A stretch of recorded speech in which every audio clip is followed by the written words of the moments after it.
ఏం చేశానయ్యా నా పిల్లలకి నేను? నన్ను చేసుకున్నందుకు నా భార్యకి నేను ఏం చేశాను? నన్ను కన్నందుకు నా తల్లిదండ్రులకు నేను ఏం చేశాను అనే స్పర్శ ఒక మనిషికి లేకపోతే మృగంతో సమానమేనండి. అంతేనండి. పౌలు గారు ఏమన్నాడంటే, ఎవడనో తన కోసం తను బ్రతకడు. ఒక అతను వృద్ధాప్యంలో రిక్షా దిక్కుతున్నాడు.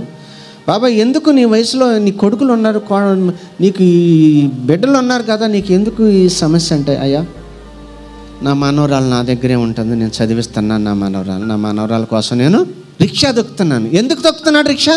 నా పొట్ట కోసమని అల్లా, నా మనవరాలు నా దగ్గరే చదువుతుందయ్యా, నా మనవరాలను చూసుకోవాల్సిన బాధ్యత నాకు ఉందని రిక్షా తొక్కుతున్నాడు. పిల్లలు, ఎవరిని బ్రతికిస్తున్నావు? నువ్వు ఎవరి కోసం బ్రతుకుతున్నావు? నువ్వు దేవుని కోసమా, కుటుంబం కోసమా, యజమాని ఎవరి కోసం బ్రతుకుతున్నావు? కొంతమందిని అడిగితే ఏమో తెలియదు అనేది పరిస్థితి. పిల్లలు, ఎవరికి సంతోషాన్ని ఇస్తాం పిల్లరా?